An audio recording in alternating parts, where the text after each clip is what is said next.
মক্কার কাফিররা বলল, আব্দুল্লাহর বেটা মুহাম্মদ, রুহু কাকে বলে আমাদের বলো। রুহু দেখতে কেমন, কেমন করে দেহের মধ্যে রুহু ঢুকে, কেমন করে রুহুটা দেহ থেকে উড়াল দেয়, এই রুহুর ব্যাপারে তথ্য দিতে পারলে কালিমা পড়ে সবাই মুসলমান হয়ে যাব। আপনারা রুহু দেখছেন কেউ? আপনার দাদা যে মারা গেল, বাবা যে মারা গেল, রুহুটা যে উড়াল দিল দেখছেন? কালার কেমন, সাইজ কতটুকু, ওজন কতটুকু, দেখতে কেমন?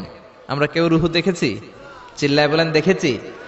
বিশ্বনবীরে বলা হলো, আব্দুল্লাহর বেটা মুহাম্মদ, রুহু কারে বলে যদি বলতে পারো কালিমা পড়বো। বিশ্বনবী বলতে পারে না, কারণ বিশ্বনবী মন গড়া কোনো কথা বলেন না, আকাশ থেকে গ্রিন সিগন্যাল আসলে তবেই বলেন, ঠিক কিনা? বিশ্বনবী আল্লাহ তাআলার পক্ষ থেকে গ্রিন সিগন্যাল পাওয়ার জন্য উপরে তাকিয়ে রইলেন, আয়াত নাজিল হয়ে গেল।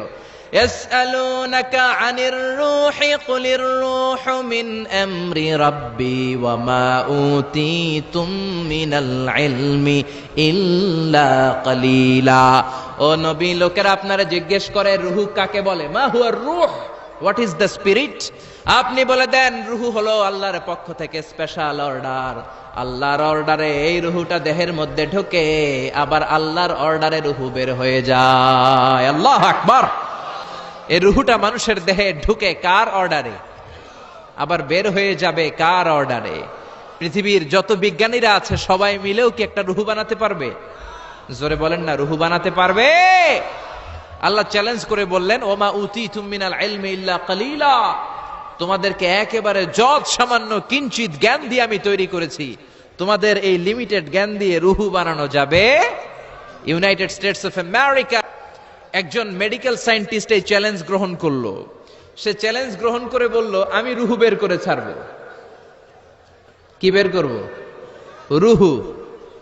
আমেরিকার ওই মেডিকেল সায়েন্টিস্ট সে চ্যালেঞ্জ করে বলল, আমি রুহু বানাবো। কি বানাবো? উত্তর দিতে হবে কিন্তু, কি বানাবো? রুহু বানাবো। কেমন করে রুহু বের হয় এটা আবিষ্কার করে আমি নোবেল প্রাইজ জিতবো, নোবেল লরেট হব। 7 বছর সে গবেষণা করলো, মুমূর্ষু রোগীদের নিয়ে, মুমূর্ষু রোগী নিয়ে বসে থাকে, কখন রুহুটা বের হবে, রুহু ধরার জন্য বসে থাকে। কিন্তু 7 বছরে হাজার হাজার মুমূর্ষু রোগীর দেহ থেকে রুহু উড়াল দিছে, কিন্তু রুহু ধরতে পারে নাই। সুবহানাল্লাহ কইবেন না? আচ্ছা, এইবার তার মাথায় একটা চিন্তা আসলো, না এই পন্থায় হাঁটলে তো হবে না, আমি একটা কাজ করি, বুলেট প্রুফের গ্লাস দিয়ে একটা ছোট্ট গ্লাসের রুম বানাই, ওই গ্লাসের ভেতরে মুমূর্ষু রোগী ঢুকায় দিব। বুলেট প্রুফ চিনেন তো? মানে গুলি মারলেও গুলি ঢুকবে না। আমাদের মাননীয় প্রধানমন্ত্রী, রাষ্ট্রপতি মহোদয়, ওনারা যে গাড়িগুলো চালায় এগুলো কিন্তু বুলেট প্রুফ, জানেন?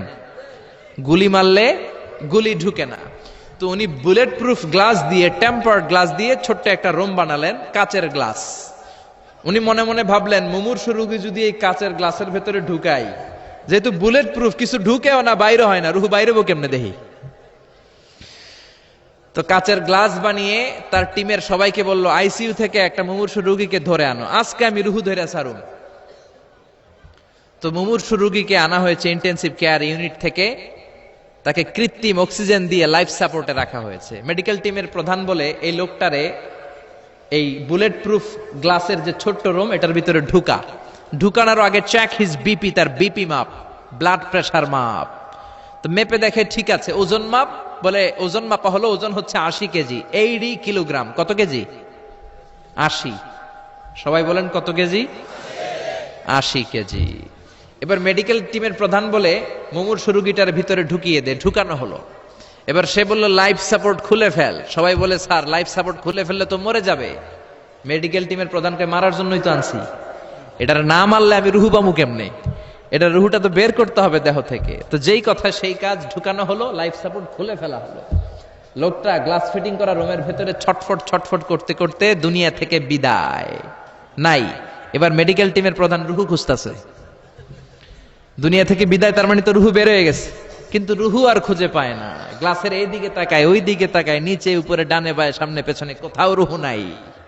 রুহু খুঁজে পাওয়া যায় না। সে ভাবলো, আমি গ্লাসের দরজাটা খুলে হাত দিয়ে এরকম বাইং মাছ যেমনে হাতায়, এরকম হাতাইলে হয়তো রুহু পাবো। তো কাচের গ্লাস খুলে হাত দিয়ে এরকম হাতানো শুরু করলো। হাতাতে হাতাতে পুরো গ্লাস ফিটিং করা রুমের ভিতরে সব খুঁজে ফেললে, কিন্তু রুহু খুঁজে পাওয়া যায় নাই। লোকটাকে বের করা হলো। উনি বললেন, চেক হিজ বিপি, বিপি মাপতো। সবাই বলে, স্যার এটা তো ময়রা ভূত হয়ে গেছে, এখন তো বিপি নাই। বিপি বুঝেন তো, ব্লাড প্রেশার, এই যে ধাক্কাটা, অলিন্দ নিলয়, সিস্টলিক ডায়াস্টলিক, জন্মের পর থেকেই আমাদের এই যে দম নেয়া আর দম ছেড়ে দেওয়ার খেলাটা আছে না নাই? কথা বলেন। এই যে ফুসফুস দম নেয়, দম ছেড়ে দেয়। শীতের রাতে আপনি কম্বল গায়ে দিয়ে ঘুমায় যান, আপনার দমও কি ঘুমায় যায়? আপনার দম ঘুমাইলে তো আপনি ঠুস। আয় রে মানুষ রঙিন ফানুষ, দম ফুরাইলে তবু তো ভাই কারোরই নাই একটুখানি। আয় রে মানুষ রঙিন ফানুষ, রঙিন ফানুষ, আয় রে মানুষ। পড়েন আল্লাহু আকবার। এবার মেডিকেল টিমের প্রধান বলে চেক হিজ বিপি, বিপি মাপ। সবাই বলে বিপি নাই, কিন্তু ওজন আছে না নাই? মরার পরেও তো একটা লাশের ওজন থাকে কি থাকে না? এবার মেডিকেল টিমের প্রধান বলে চেক হিজ ওয়েট, ওজন মাপ। এবার ওজন স্কেলে শোয়ানোর পরে দেখা গেল লোকটা মরার আগে ছিল 80, এখন হয়ে গেছে 78 কেজি। কয় কেজি? মরার আগে লোকটা ছিল কয় কেজি? মরার পরে ওজন দেওয়ার পরে ওজন হয়ে গেছে কয় কেজি? কমছে কয় কেজি? মেডিকেল টিমের প্রধান কয় আমি পাইছি। সবাই কয় কি পাইছেন? মেডিকেল টিমের প্রধান কয় ওইডা। সবাই কয় কোনডা? কয় রুহু। কেমনে পাইলেন? কয় মরার আগে ছিল 80 কেজি, মরার পরে 78 কেজি, কমছে 2 কেজি। তার মানে যেটা উড়াল দিছে ওইটাই 2 কেজি। পাইছে ঘোড়ার ডিম। কিন্তু বিজ্ঞানীদের নিয়ম হচ্ছে আপনি একটা রেজাল্ট দিয়েই ফাইনাল জাজমেন্ট দিতে পারবেন না, আপনার আরো কিছু নমুনা সংগ্রহ করতে হবে। সে বলল আরেকটা রোগীকে আইসিইউ থেকে নিয়ে আয়, ওজন মাপ, বিপি মাপ। বিপি ওকে, ওজন কত? 70 কেজি। দ্বিতীয় যে লোকটাকে আনা হলো তার ওজন 70 কেজি। চিল্লায় বলেন কয় কেজি? 70। এবার গ্লাসের ভিতরে ঢুকানোর পরে অক্সিজেনের মাস্কটা খুলে ফেলা হলো। এই লোকটা অক্সিজেনের অভাবে ছটফট করতে মরে গেল। মরার পরে আবার রুহু খুঁজে, কিন্তু গ্লাসের ভিতরে রুহু নাই। এই লোকটাকেও বের করে মেডিকেল টিমের প্রধান বলে চেক হিজ বিপি, বিপি মাপ। সবাই বলে বিপি নাই, কিন্তু ওজন আছে না নাই? এই লোকটার ওজন মরার আগে কত কেজি?